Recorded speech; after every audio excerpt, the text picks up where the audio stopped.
también a nivel internacional. Hoy le damos la más cordial bienvenida a otro importante invitado aquí en su programa La Palabra. Estamos hablando del presidente del Comité de Defensa para los Derechos Humanos en Honduras. Estamos hablando de Hugo Maldonado, un personaje, una figura muy representativa en nuestro país de lo que se refiere al tema de derechos humanos en Honduras. Bienvenido, don Hugo, un placer tenerlo con nosotros. Muchas gracias. Bajo las vicisitudes del clima, no se preocupe de la temporada, pero lo importante es que estamos aquí. Que ya estamos aquí y con el pueblo hondureño para hablar sobre temática muy importante como es el tema de los derechos humanos en nuestro país. Hablando ya de la temática, don Hugo, ¿desde cuándo usted viene liderando esta lucha de los derechos humanos y qué diferencia hay desde la época en que usted comenzó a este tiempo? Pues mire, realmente es un gusto en primera instancia, Raúl, y que usted nos hayan invitado a participar en este conversatorio, llamémosle así, ¿verdad? La verdad es que yo tengo 42 años de estar en el Comité de Derechos Humanos.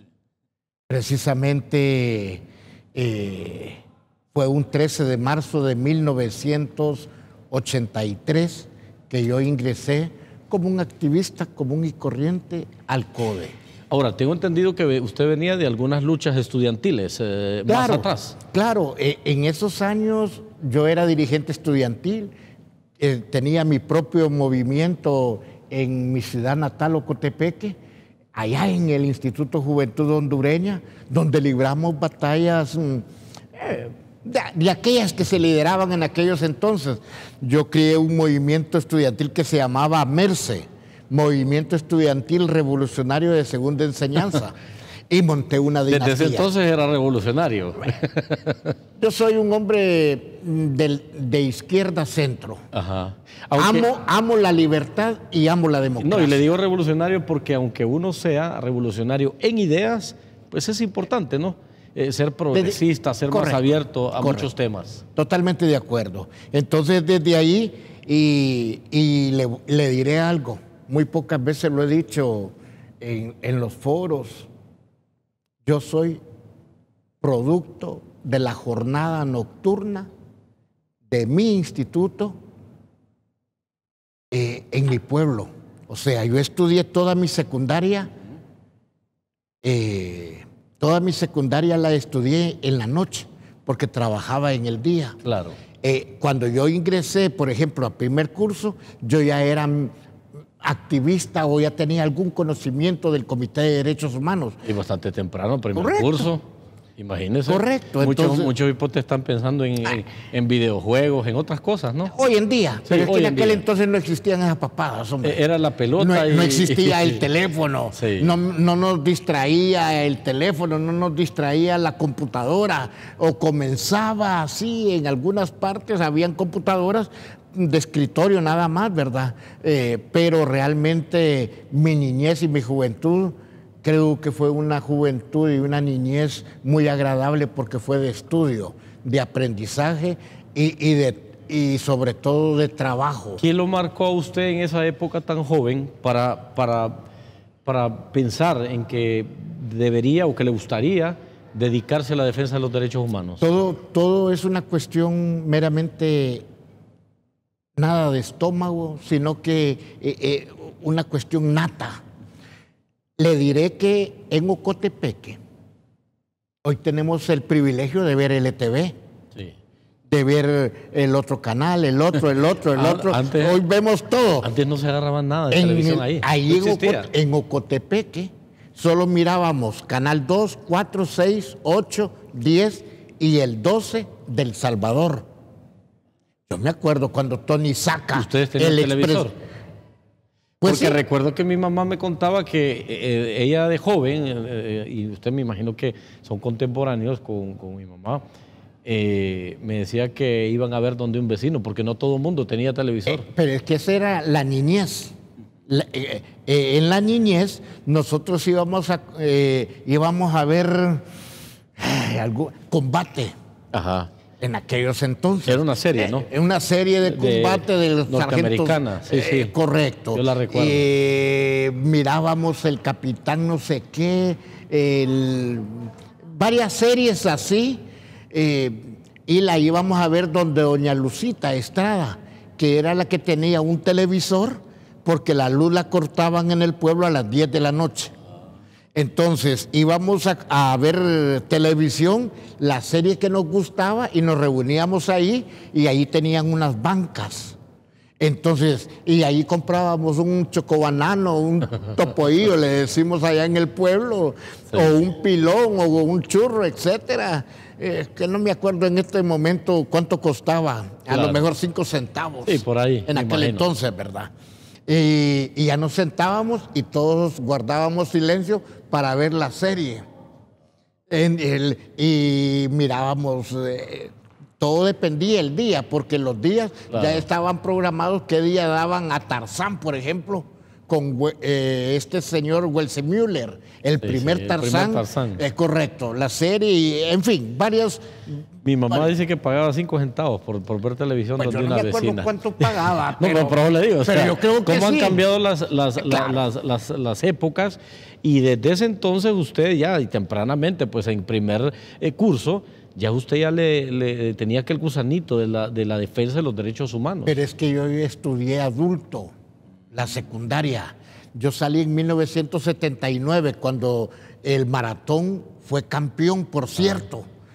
No se me olvida porque doy panza verde, y en ese año yo acumulé. De las pocas veces, ¿no?, que el maratón ha llegado. Bueno, por favor, la primera vez le estoy diciendo. No entremos en controversia futbolística. Nos vamos a polarizar, sí, también como está todas las cosas en este país. Y le diré algo bien interesante. Yo tuve que emigrar de Ocotepeque porque mi mamá no tenía las condiciones económicas para que yo siguiera estudiando. En 1979 yo me vine para San Pedro Sula.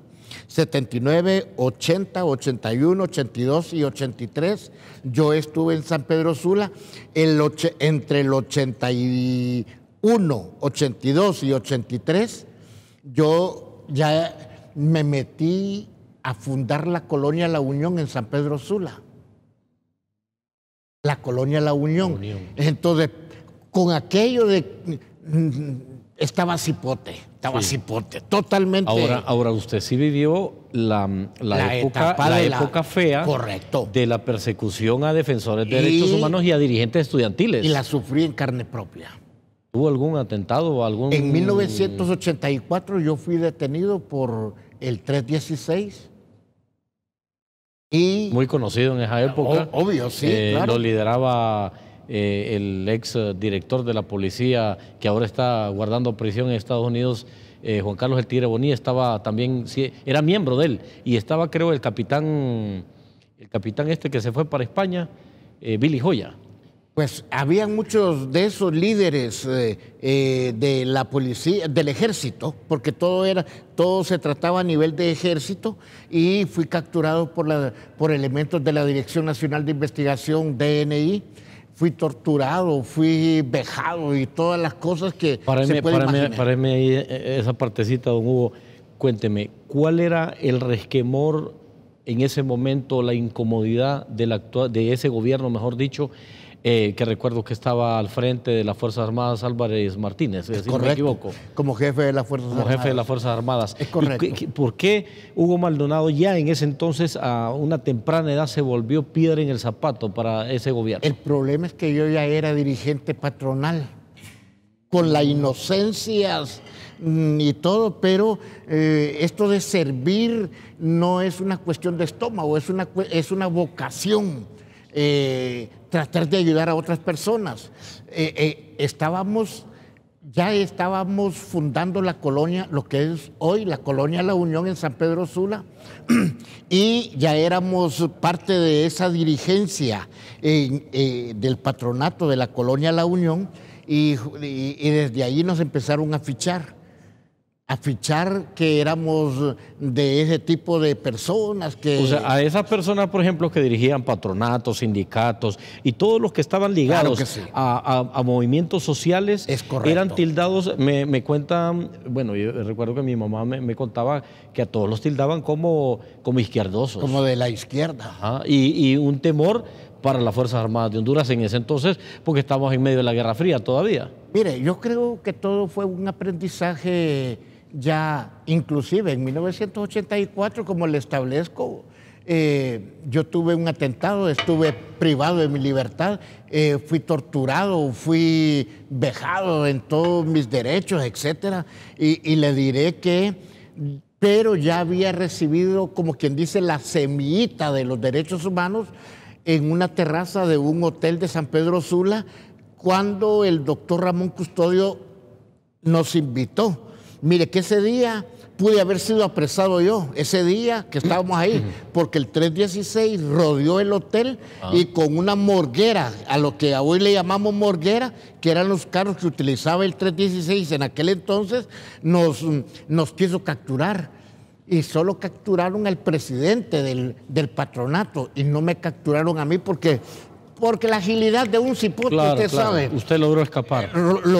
Me logré meter al hotel donde estábamos en el evento y inmediatamente le fui a decir al doctor Custodio, etcétera. Entonces ya hice una movilización, pero ya no terminé de seguir con el seminario de derechos humanos que teníamos instalado. Ahora, pero desde ahí yo vengo perteneciendo. El momento en que usted lo capturan y que lo someten a tortura, ¿dónde fue? ¿En qué año fue? San Pedro Sula fue en 1984. ¿Y cómo fue el suceso, don Hugo? Se me durmió el pato, como decimos, y yo pasé cerca de la DNI, que por cierto hoy es un hotel ahí en el mero centro de San Pedro Sula.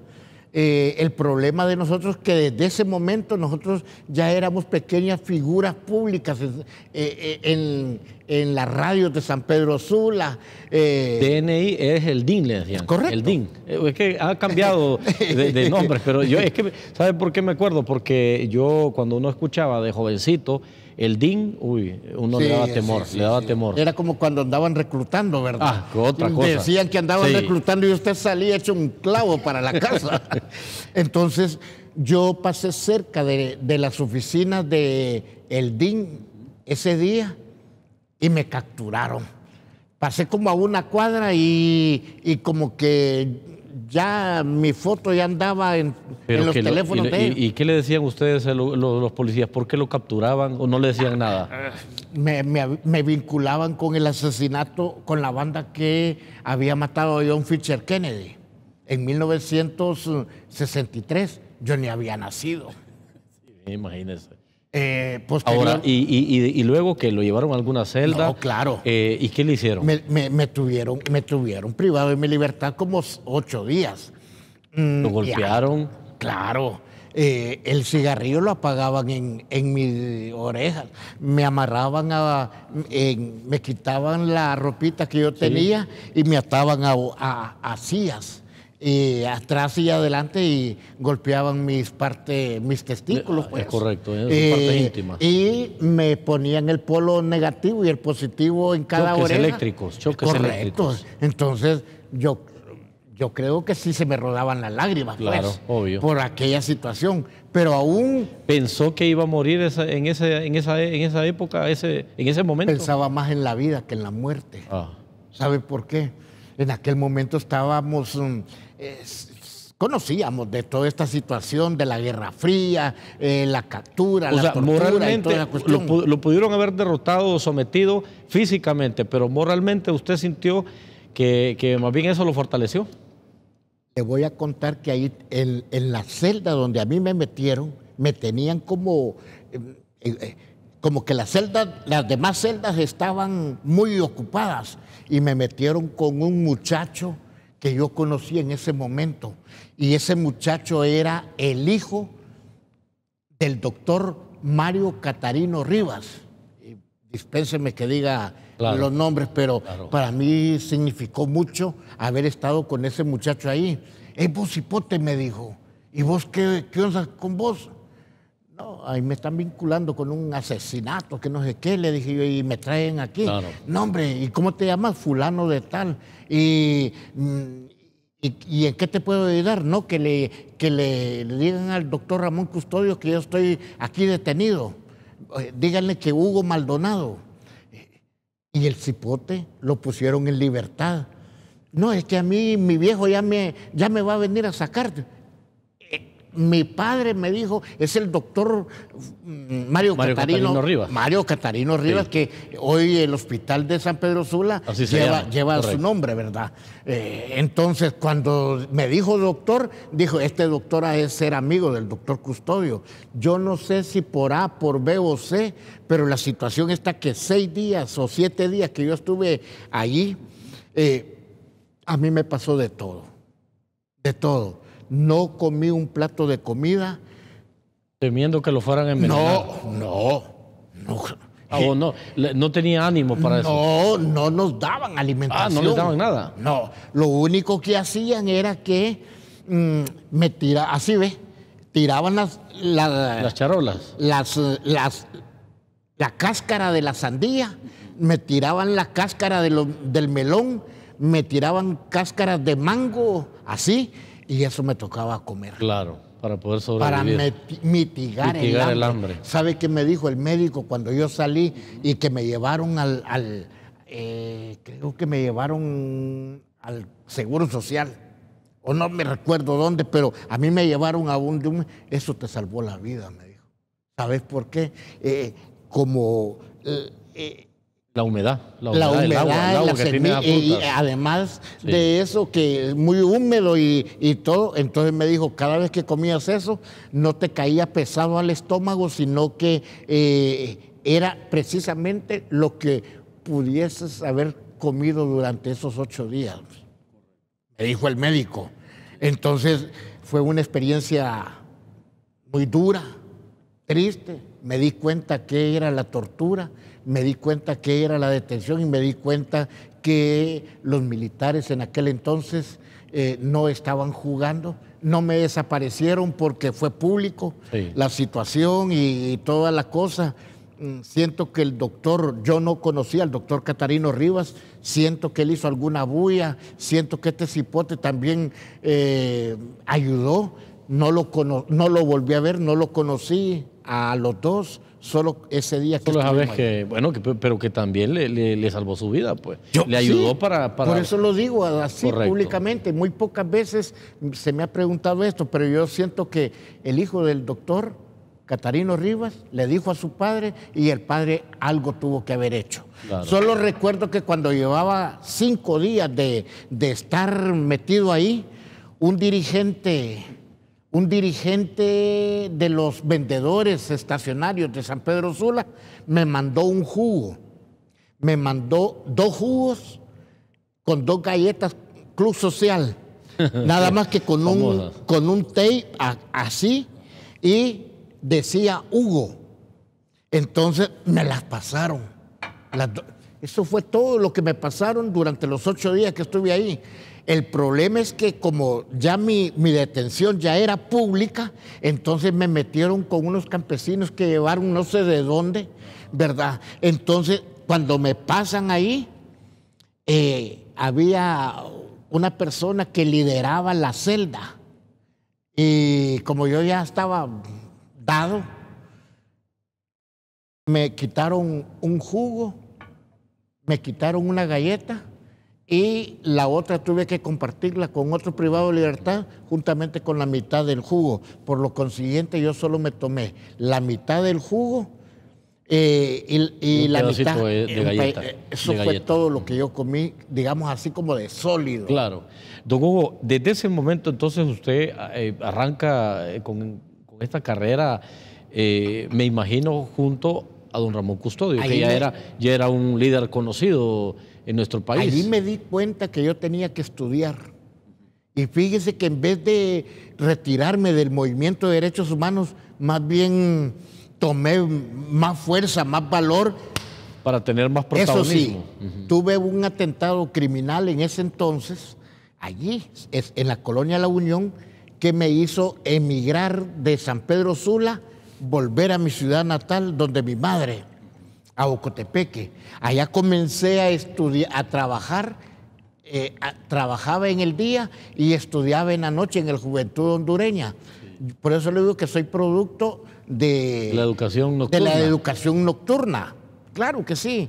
Entonces, y allí fundé mi movimiento estudiantil para ganar las elecciones como se hacían antes, a través de votaciones, claro. y lideramos el movimiento y hicimos lo que teníamos que hacer. Y déjeme decirle, siento que Dios ha sido nuestra fortaleza. Dios nos ha defendido hasta este momento. Dios nos ha tenido con vida y nos ha librado de todo peligro. He recibido algunas cosas muy serias. Claro que sí. En estos 42 años, la vida de un defensor de derechos humanos en aquel entonces era un escenario político. Hoy es otro escenario político. En aquel entonces no había mara, no había pandillas, no había crimen organizado, narcotráfico, tal. Que yo recuerde, no. Sí, venía comenzando tal vez a lo en mejor. alguna, sí, pero acá no. Ahora, en esos 42 años, don Hugo, ya hablando sobre la temática actual, ¿ha visto usted algún avance en el tema de derechos humanos? ¿Hemos cambiado? ¿Ha mejorado la temática o seguimos teniendo las mismas falencias de esa época a pesar de que sean otras condiciones que vivimos en este momento? Mire, Owen, sí. Mire, Owen, le diré que lo mismo de esos años la estamos viviendo en estos tiempos. Y no estoy diciendo que libre es violador de derechos humanos. No, lo que pasa es que en aquellos eran otros escenarios. Sí. Hoy son otros escenarios políticos, sociales, económicos. Sí, porque en aquel entonces, por ejemplo, estaba el temor de la Guerra Fría, las personas que eran de izquierda, derecha. Aquí era hasta un delito tener un libro, por ejemplo, de lectura izquierdista. Algo totalmente increíble. Ahora, como usted menciona, los ámbitos han cambiado, porque ahora es por cuestión de tierras, por cuestión de intereses de grupos económicos, que se han violentado los derechos de los seres humanos, no solo en nuestro país, en el mundo entero. Mire, yo le diré que en aquel entonces, como les dije anteriormente, yo miraba el canal 2, 4, 6, 8 y 10 del Salvador. Yo miraba los foros en canal 4, allá en El Salvador, y siempre les puse atención. Yo ver a Monseñor Romero, antes que lo mataran en El Salvador, yo viví en carne propia la Guerra Fría, la Guerra de Guatemala y la Guerra del Salvador. Inclusive muchas veces estuve metido en el San Salvador, siendo cipote, claro. en muchas cosas ahí en la capital salvadoreña. Yo lo viví.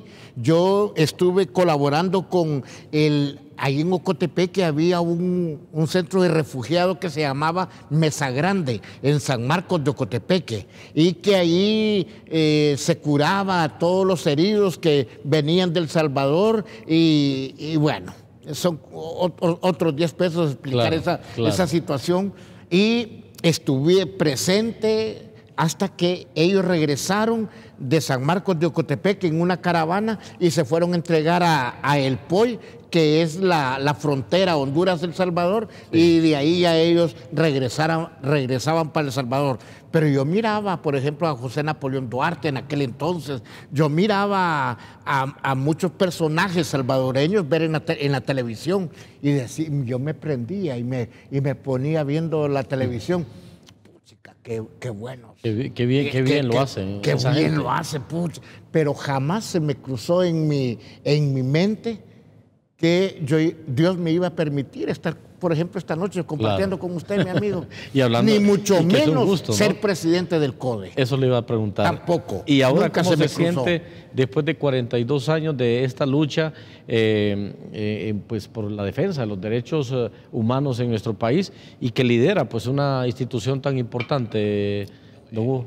Lideramos modestamente al Comité para la Defensa de los Derechos Humanos, que fue el primer esfuerzo en materia de derechos humanos a nivel del país. Somos propulsores del comisionado, somos propulsores del sistema de justicia en el país, somos propulsores de la Secretaría de Derechos Humanos y de la Fiscalía del Ambiente, la Fiscalía de las Etnias, de todo esto hemos puesto nuestro granito de arena. ¿Qué influencia tuvo el señor Ramón Custodio en su carrera? Siento que el doctor nos preparó indirectamente. Nos preparó para asumir una responsabilidad y que antes teníamos permanentemente una educación en materia de derechos humanos, hasta tener este privilegio de estar con usted compartiendo esta noche, estar hablando de estas cosas con nuestros televidentes aquí en LTV. Es un privilegio enorme y siento que me decía el padre Roel Mejía, que de Dios goce, es que ustedes tienen un apostolado, me decía, increíble. No sé cómo aguantan ustedes así. Pero le diré que yo esté hablando esta noche estas cosas me está remontando a mi vida de niñez, de adolescencia, de juventud, etcétera. Mi vida, yo no tuve una niñez tan alegre. Ni mucho menos la tuve restringida, sino que al mando de mi madre, que de Dios goce. Esa anciana era mi padre, era mi mapa. Ella impulsó ese hábito del estudio y de la lectura y del involucrarse más en los temas que se tocaban en la televisión que usted miraba en aquel entonces. Mi madre era una señora tan humilde que solo hizo 3er grado, pero me inculcó la honestidad, me inculcó los valores que se deben de inculcar hoy en día y que tanta necesidad hay. Hay un vacío de valores a nivel de la familia. Mi madre era mi mapa y le diré que esa señora fue mi todo y luchadora, humilde. ¿Y qué le diré yo? Si yo me gané la vida haciendo de todo, pero eso sí, dentro del marco de los valores. Y esos valores importantes se los inculcó el ser más importante que para todos. Nos imaginamos es nuestra madre, ¿no? Así que igual que don Hugo Maldonado. Nos vamos a una breve pausa comercial. Al regresar vamos a hablar con don Hugo Maldonado sobre la temática de derechos humanos en la actualidad. ¿Qué es lo que tenemos en este momento? ¿Cuáles son nuestras falencias? ¿Y para dónde se dirige Honduras en lo que se refiere al tema de derechos humanos en nuestro país? Ya volvemos.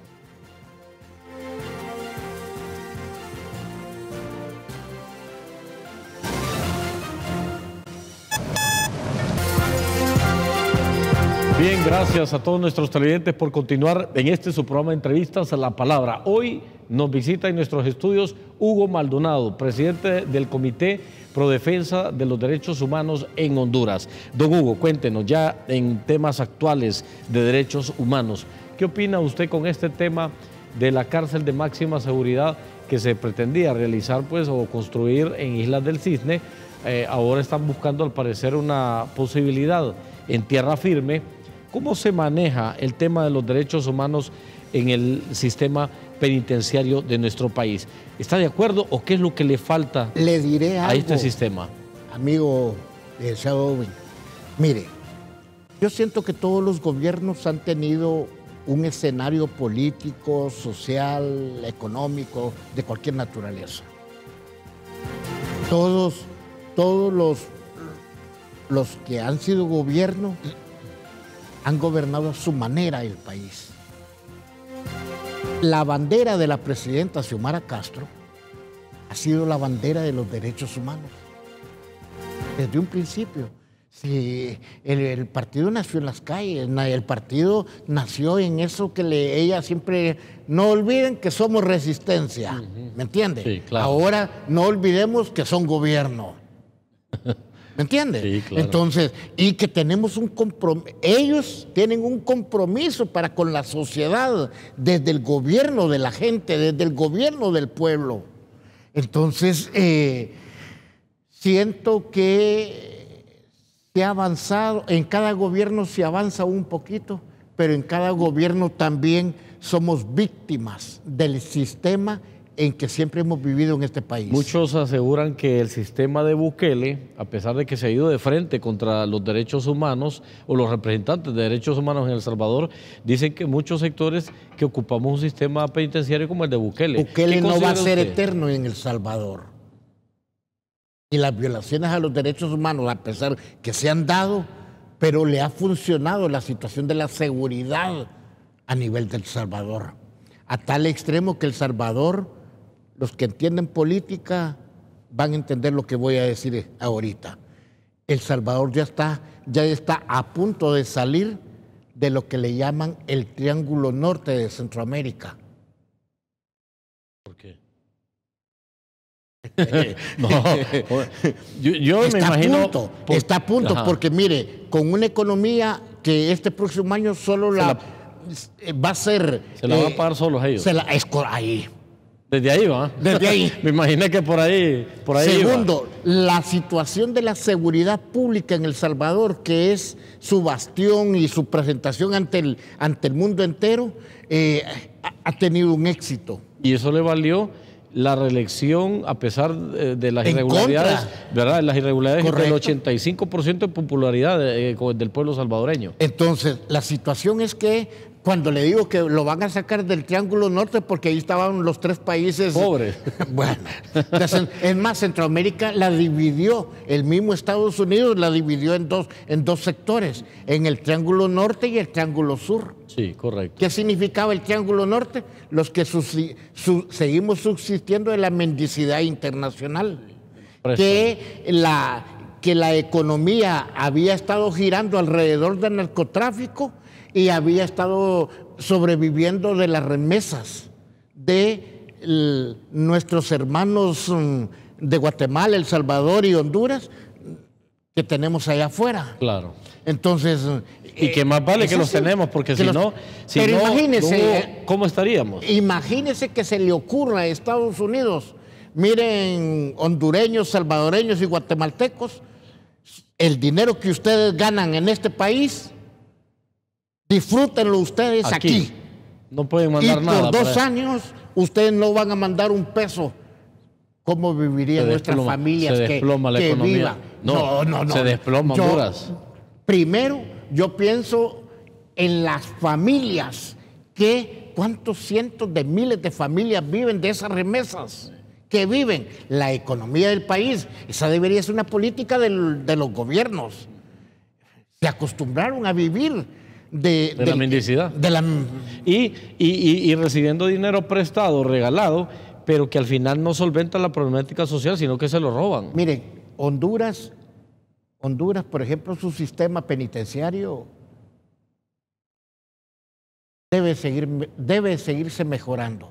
En este momento estoy en la capacidad de decirle así, hubieron violaciones a los derechos humanos en la transición o en la interventora, pero le voy a saber decir una cosa. Yo inclusive estuve con el coronel Ramiro Muñoz. Con situaciones bastante confrontativas, porque yo soy un activista de derechos humanos. Entonces, hemos tenido dificultades, pero le diré una cosa.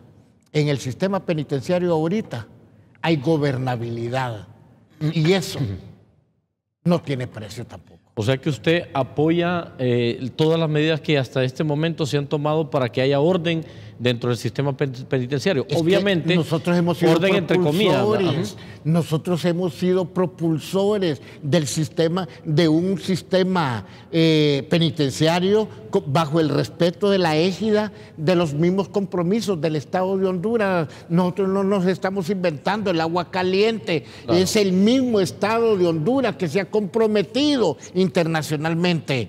Aquí si se tuvo el valor de denunciar el tratado de extradición, que nosotros estamos viendo Siempre lo propusimos, que Honduras debería tener una ley de extradición y que este es un momento oportuno. No estamos de acuerdo que se haya hecho de esa forma, pero se puede ir renegociando un nuevo tratado o una ley de extradición que vaya acorde, porque nos ayuda a seguir luchando contra el narcotráfico y el crimen organizado. ¿Hay apertura del actual gobierno para que ustedes acompañen las políticas de seguridad y del sistema carcelario? No lo hay, porque nunca nos han solicitado una reunión, pero hemos tratado de limar asperezas con el señor director del Instituto Nacional Penitenciario y hemos tenido reuniones. Y a raíz de eso hemos andado en centros penitenciarios, hablando con privados de libertad, hablando con los familiares de privados de libertad, y en lo poquito que podemos ayudar como organismo de derechos humanos lo ayudamos, pero no es una política de Estado, sino más bien un compromiso de esta naturaleza, mi amigo. Entonces estamos en eso y seguiremos haciendo lo que aprendimos, lo que nos enseñaron nuestros compañeros en el Comité de Derechos Humanos, que por cierto, de los 5 hondureños que fundaron el CODE, solo hay uno vivo.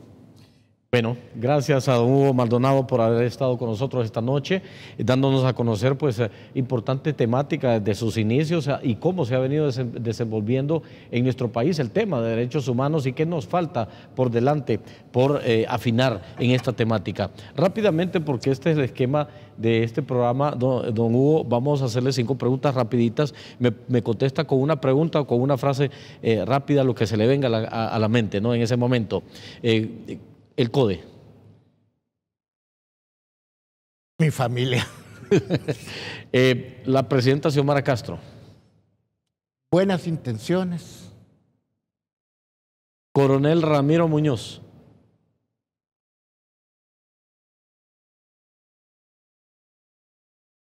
Tratándolo, si lo tratamos, podemos llegar a puntos convergentes. Derechos humanos en Honduras. Una difícil tarea, porque nos han dejado muchos activistas muertos. Hugo Maldonado.